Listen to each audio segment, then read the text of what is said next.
Eto mga kasubis, bali 9:38. Kanina nagpalipad daw po si Lloyd, mga 10 minutes lang daw po umaga. Tapos basa pa rin po yung dumi nila, pero may mga buo rin naman.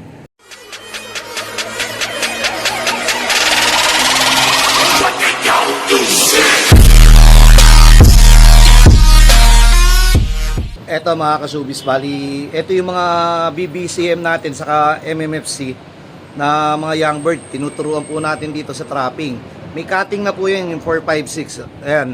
Bali mangyayari po dyan, ibibilad po natin yan para nakakapag-viewing po sila dito. Kita po nila dito yung harap. Dahil dito naman sa kabila, kita naman nila yung likod sa kaliwa. Pagka naman nandito, saka doon, makikita naman yung kabilang side. Para almost 360 tayo. Pag-viewing ibon para, para may one eye cold po yung isa natin. Nangangapal yung taluka po. Akit tayo. Bali, ganito po yung sistema natin. Siyempre, 1 week na po ano din sa loob ng kulungan, nakapag-adjust. Then 1 week, ginupitan po natin. After 1 week ulit, lalagay natin dito. 1 week po silang dahan-dahan po dito na papasok po sila dyan. Katulad na itong 4, nakapasok na. Yung iba, hindi pa. Ngayon, checkin natin yung ating panlaban dito. Ikot lang tayo saglit ha. Medyo maano kasi naka-open yung to. Nandun sa loob yung iba niyan. Ito naman yung panlaban natin. Kung papansin niyo, buo yung mga dumi, di ba? Hindi naman po kayo makakakita ng basang dumi. Ayan po, katulad din doon sa kabila, ayan, pumasok na. Ang ano po natin dito, kinontrol po natin sila munang hindi paliparin dahil meron po tayong nakitaan. At isa na nga po yun. Ito po, ibasa yung dumi, oh. Ayan po. Pero hindi naman todong kapangitan, pero siyempre, nag-iingat po tayo dahil derby na po eh. Ngayon, pagkapasok po nitong ating mga young bird, ayan, kita mo nag-aaral, di niya pa alam papunta dyan sa babae. Dahan-dahan, matututo rin yan dyan. Ito, pagka mamaya pakakawalan na natin. Kung mapapansin nyo, itim yung dumi nila, kasi meron po silang ideal success, ang tawag dito, BC3. Ayun, no? Di ba, okay naman po yung mga dumi nila, goods naman po. Nataranta po tayong nakaraan, siyempre, ayaw na natin maulit yung pagkakamali natin dati, na mga buo. Ayan, no? Kasi natakot nga po tayo na umikot po sila nung parating po, within 20 minutes nakompleto po sila last Sunday. Bali 10 days na tayo hindi naglo-load. Yung ibon po natin nakompleto at maaga po nakompleto. Tapos pag kakain po nila, bigla na lang basa po yung droppings nila. Natural lang maging basa, gawa nga ng galing sa paratingan, pero kakaiba yung basa nila, tubig. Okay na rin tubig lang kaysa naman yung malansa, pero naging alerto rin tayo. Pinahinga natin ng ilang araw. Then pagkatapos natin magpahinga ng ilang araw, pinakawalan uli natin, 1 hour silang lumipad. Ang nangyari uli, basa uli yung dumi. Pero ngayon, kahit na paliparin natin to, Toyot, mamaya obserbahan natin. Hindi natin nilinis ha. Kasi mamaya ako nalilinisin pagbalik nila. Para makita natin kung ano yung mga basa pa rin dumi. Pero kung sakaling man basa pa rin ang dumi, hindi na tayo matataranta kasi wala na tayong magagawa. Pagdating man ng hapon na kaya naman nila mabuo yung dumi. Siguro lang medyo nakukondisyon o medyo napapagod din sa paglipad nila, medyo kasi maabot sila 1 oras kahit di bitawan eh. Hindi bugawin eh. Tapos madali naman sila nakakauwi.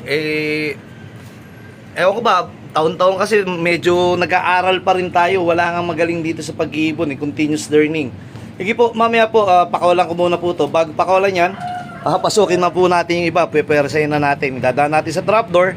Then para alam nilang dito ang pasukan. Kasi pwede naman talagang pakawalan to diretso eh. Babalik nga, oo. Pero hindi nila alam yung pasukan ng trapdoor. Kasi hahatakin mo yung pinaka-sliding nila. Mangyayari, baka dyan na matulog sa paikot-ikot dito dahil hindi nila kabisado yung trapdoor. Nasa loob eh. Sige po, mamaya po ulit. What's up mga kasubis? Eto mga kasubis, bali napakawalan natin, sabik na sabik yan. Pakikiramdaman natin kung gaano katagal. Pero hindi natin i-expect na tumagal. 5 minutes, 10 minutes kasi parang manganganay po uli sila. Akit po tayo dito. Manganganay po uli sila. Gawa nga po ng yung ibon po natin matagal natin hindi pinalipad. Ayan po, baka mamaya 5 minutes lang, nandito na yan, bumaba na, hihingal-hingal pa. Pero ang ano ko po dito, wag natin puwersahin. Tingnan lang po natin kung ano yung makakayanan nila. Then pagka mamaya papakawalan uli natin ng hapon. Tapos makikita natin yung dumi niya mamaya, masisilip natin pag may basa. Puro naman tuyo yung dumi doon sa loob ng kulungan natin. Di pa tayo naglinis ha. Para mapakiramdaman lang natin mamaya. Lumayo na yata, hindi na natin makikita. Sandali, akyat. Akyat po tayo. Sana naman dahan-dahan ma-recover na sila o talagang totally recover. Nawala na po sila. Ayun. Ito po yung ibon natin, dahan-dahan lumalayo na naman, nagre-ranging kahit na mainit. Ayan ang point lang naman natin dito para mapakiramdaman natin. Pero kung may sakit hindi lilipad Masyado lang po talaga tayo naging maingat na ngayon. Gawa ng ayaw nga po natin abutin tayo ng oras ng karera, merong problema yung ibon natin. Ayan po, kung papansin natin yung ikot nila, okay naman po.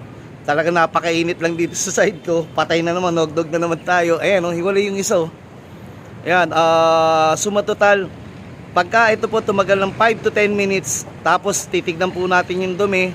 Then pag okay na, siguro by Friday o mag-toss po tayo. Then sa Sunday, ewan ko po Friday loading na ba lahat ng club o may Saturday loading pa. Basta hindi po natin pe-percent, tignan lang po natin kung ano yung magiging po nila. Ililipad ngayong araw na to at saka mga ilang araw pa naman, Wednesday ngayon. Hindi pa rin po tayo maglo-load. Pakiramdaman lang muna po natin. Pero base po dito sa pag-ikot nila, saksi naman din po kayo, hindi kagad bumaba, medyo okay naman. Ang problema lang, tayong hindi okay dahil nognog tayo dito, sobrang init. Lagot tayo. Kita mo, puro dun siya Ayun sana umikot dyan. Maya po natin tuloy kaya, manonognog si Bait. Okay, ito po, po tayo ng konti dito, ayan. Medyo kalahati na lang po na init ang natatanggap nating init. Ayun po yung ibon natin. Nga pala, shoutout nga pala po doon sa mga kumuha ng ibon na nakatulong natin sa ating paglalambing. Ubus na po yung mga ating pinamimigay na gamot po maraming salamat din po doon sa mga alam ko naman na nag-o-offer po kayo ng gamot, pero okay na po yung nabili ko. Sakto na po yun. Kung gusto nyo man tumulong, idirekta nyo na lang po sa tao. Okay na po tayo. Tingnan po natin, baka dadapo yan doon Tapos may pa-trending po tayo. Uwi po ako ng Fairview ngayon. Then mamaya babalik din naman ako. Mukhang okay na po sila. Good na po. Mamaya po ulit, si Haring Araw galit na sa akin. Nog na po tayo mamaya. Sige po. What's up mga ka-showbiz? Eto mga ka-showbiz, bali 9:38. Kanina nagpalipad daw po si Lloyd. Mga 10 minutes lang daw po, umaga. Tapos basa pa rin po yung dumi nila, pero may mga buo rin naman.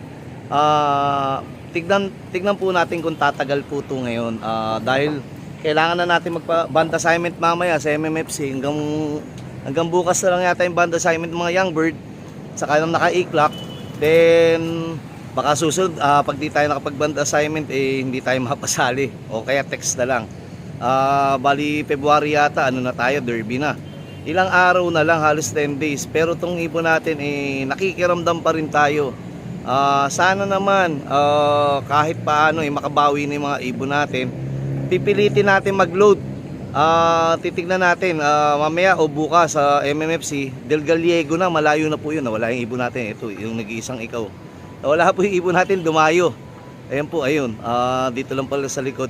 Titignan natin, kapag ito idumapo agad, nang hindi ganong nagtagal, ibig sabihin talagang meron pa o kaya hindi pa ganun kala ko kasi dati okay na yung ibon natin kasi lumilipad ng isang oras 40 minutes nang walang bugawan.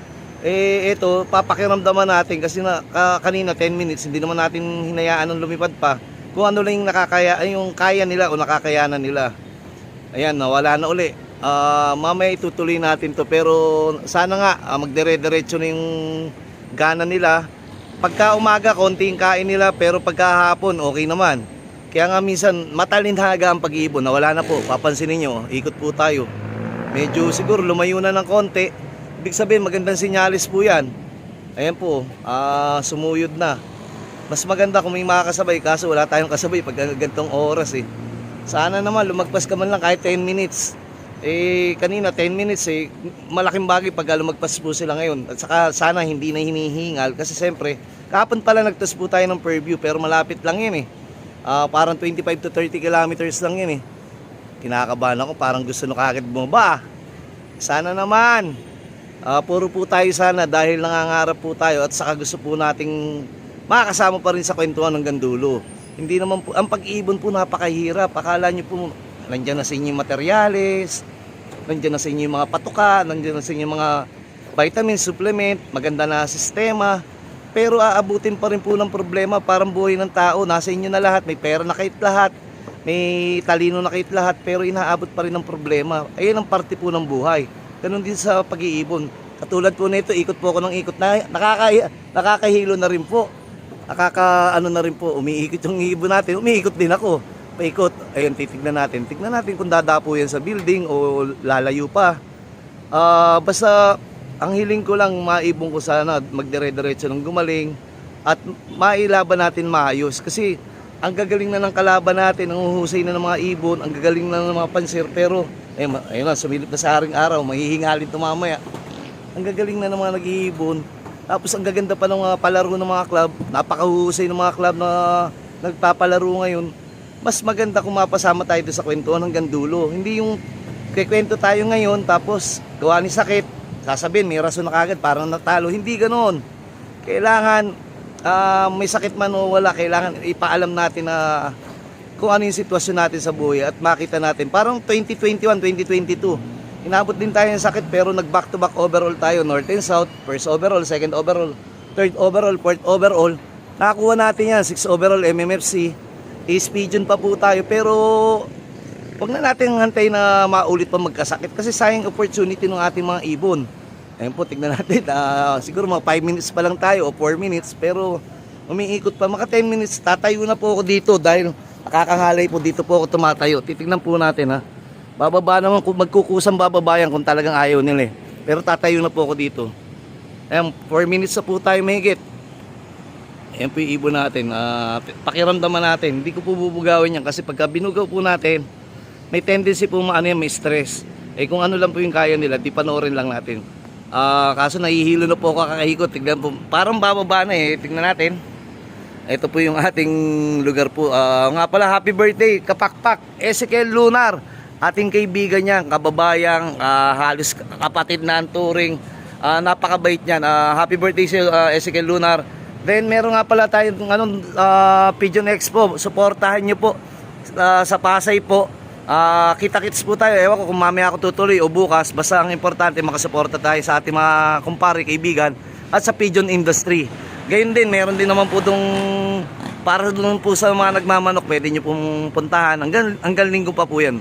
Mukhang bababa na po sila, wala pa tayong 10 minutes, mga 6 minutes pa lang tayo according to po dito sa video.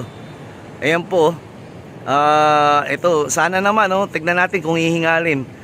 Pero pag tumagal doon 10 minutes o 8 minutes, bibitaw ka na po doon sa cellphone, nakakangalay po eh. Lalaki po muscle ni bait. Ayan tignan mo nga naman, bababa na yata ito eh. Hindi naman natin mapepersa, gawa nga siyempre, alam mo naman parang tao.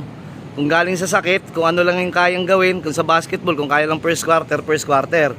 Pero sana, mahihirapan tayo dahil Gallego kasi sa linggo, hindi na tayo pwedeng hindi magkarga. Kaya met-met, tinututukan natin. 2 beses pa lang tayo nagpakaula pero hindi na natin gagawing 4. Tama ng hanggang 3, mamayang hapon na lang isa. At magpapaband assignment tayo, doon na lang natin papato sa MMFC. Ayun po yung ibon natin. 7 minutes na tayo. Maya-maya po uling, alay na rin po ako eh. Sige po. Sa mga ka-showbiz! Yun mga ka-showbiz, inabot lang tayo ng 8 minutes. Dapat tinapos ko na rin pala. Inanok pa, pinutol ko kanina yung video. Baba na sila. 8 minutes lang mahigit tayo. Ibig sabihin, hindi pa ganun kagaganda talaga inihingal. At ang daming kuto. Ewan ko saan ang galing kuto. Ito, bumabara ko. Yan ang patunay na hindi pa tayo todo uubra. Hindi pa uubra yung ibon natin. Pero paano ba gagawin natin? I-loading na mamaya o bukas. Kailangan na rin natin talagang isasakripisyo natin yung health nila o baka naman kailangan din nilang ito sa malayo para malaman natin kung totoo bang nakaka-recover na po ba sila o paano po ba. Napakahirap magdesisyon po kasi siyempre sayang pagkakataon na ma-training ko sila na malayo kaysa 2 linggo na lang po, 2 malayo na lang pag di po natin ginawa yun, baka hindi na lalo tayo makasabay sa derby. Ito naman, pag ginawa naman po natin, ay sigurado mababawasan o baka mabawasan. Kaya napakahirap ng pag-iibon, napakahirap magdesisyon. Titignan po natin kung gaano karaming kumain po mamaya itong ating mga ibon at yung idudumi po uli nila. Hindi po katulad ng dating sakit na puro basa na maghapon basa. Ito po nababasa lang po may sa umaga. Pagdating ng hapon na o gabi, na po, tuyo na po yung mga dumi nila. Binabantayan po natin, hindi yung kaya po tumuyo, nasipsip ng plywood, hindi po ganun. Binabantayan po natin. Ito po yung mga ibon natin. Ayan po uli.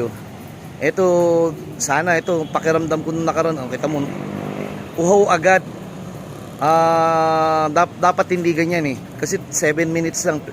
Ayun, kala niya tubig yun dyan. Kaya yung iba tumutukod Pag makintab, kala nila tubig. Ayun po, mamaya na lang po ulit. Bababa muna po ako, mag-aasikaso muna po tayo ng ating mga bibiling paninda. Sige po.